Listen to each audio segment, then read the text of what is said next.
everyone. Welcome to the MudRoom, our weekly free Uncommon Sense parenting class. How is everyone? It's May. Yay! May is my favorite month because it's my birthday. It's also Mother's Day, and my birthday and Mother's Day generally coincide pretty closely, so I usually get a weekend of being absolutely spoiled. Unfortunately, that's not going to be the case this year because my husband is deploying, but apparently he's lined up some surprises, so I'm interested to see what happens there. I sincerely hope you get spoiled for Mother's Day. I'll check back with y'all about that next week because I want to hear about it. So there was a discussion recently in the parenting posse that kind of blew my mind, which I'll be honest doesn't happen very much anymore. When you've been talking about child development and discipline and behavior management for so long, like I've been in this space for 15 years now, it's rare that someone comes up with an interpretation of what you're teaching that is surprising to you. So it was a bit of a shock when a mom in the posse got confused between how to set a boundary and bribing your child. And when I sat back to think about it, I realized there is often a very fine line between the two. So I wanted to talk of that through today because I figure if there's one parent who's been struggling with this, then there's likely thousands more who are confused and just need some guidance as well. Before we get into it, however, allow me to introduce myself. If you're new around here, hi, I'm Alana Robinson, and I'm a parenting coach for parents of toddlers, preschoolers, and kindergartners. I help you understand why your children are misbehaving and how to fix it without yelling, shaming, or timeouts. I'm your host here on the MudRoom. I'm also the host of the Parenting Posse Facebook group, and I'm the creator of the Parentability program, where I help you raise well-behaved kids of your own. So if you're watching, say hi, and don't forget to like and subscribe so that you never miss another class. All right, so first let's talk about the purpose of a boundary versus the purpose of a bribe. The purpose, the function of the boundary, if you will, is to give your child a space to operate within. I've used the analogy of a pool before. There are concrete walls that contain that pool, and your child is able to swim around in it to their heart's content. They're either inside the pool or they're outside the pool, and it's very clear which is which. You can also have boundaries within that pool. Like often there will be that rope that delineates where the shallow end ends and the deep end begins. Boundaries show us where the limits are, and they require reinforcement. So yeah, your kid can get out of the pool, but if being outside of the pool is dangerous, you're going to put them back in the pool. Same with the boundary within the pool. If your child isn't a competent swimmer and they cross over into the deep end, you're going to bring them back into the shallow end.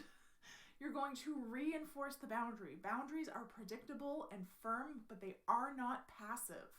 And that's really, really important. Your child has to know that the boundary exists before they hit it.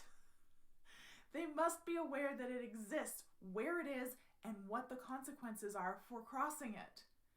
Taking the pool analogy further, your swimmer needs to know that if they cross that rope, they won't be able to touch and they could drown.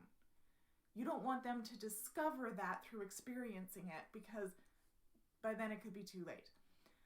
Boundaries allow children to make decisions that keep them safe. They keep children safe. Done right, a boundary becomes something that you can lean on to rest. They're solid and they can bear the weight of being tested, which means they can be learned from. They're a lesson in and of themselves. They teach what will and won't be tolerated, and they build that discernment skill for the child by experiencing the boundary over and over. Now, in contrast, the purpose of a bribe is to manipulate someone into doing what you want. They're usually characterized by if-then statements. If you stay in the shallow end, then later you can have ice cream. If you get back in the pool, then I'll give you attention. It's tit for tat. First you do what I want, then I'll do what you want. First you give me what I want, then I'll give you something you want. Generally, the bribe isn't offered until after the child has crossed the boundary. They're unpredictable. And usually bribes have nothing to do with the limit that you're trying to set. Ice cream has absolutely nothing to do with staying in the shallow end of the pool. They also don't teach children what to do next time, what will and won't be tolerated. even though that is the number one reason most parents bribe their kids. Similar to punishments, they require kids to throw spaghetti at the wall and hope that it sticks, to enter into a process of elimination. If I go into the deep end, I don't get ice cream. What if I get out of the pool? Do I get ice cream then?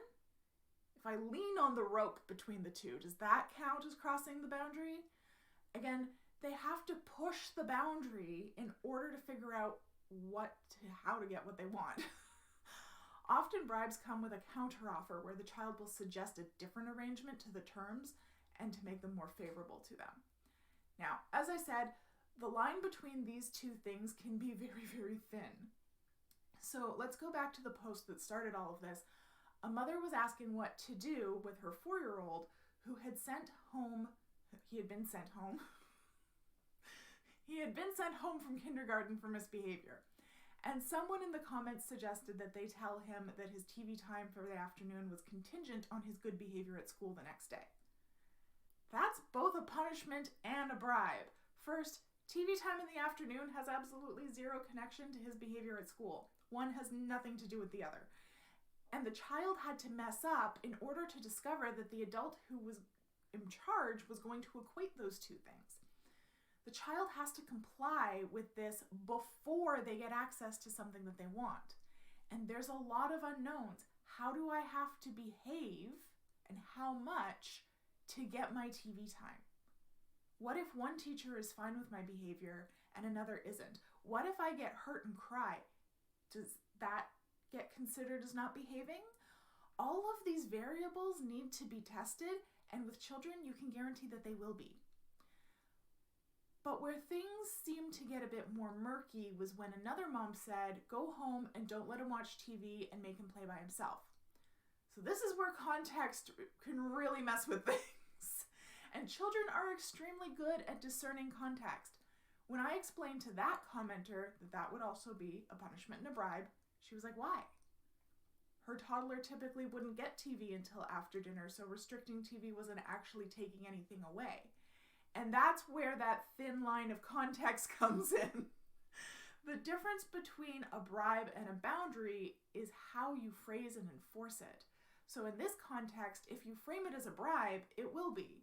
If you frame it as, we're going home and you can play until dinner time, and then you continue with your typical routine, then that's just a boundary.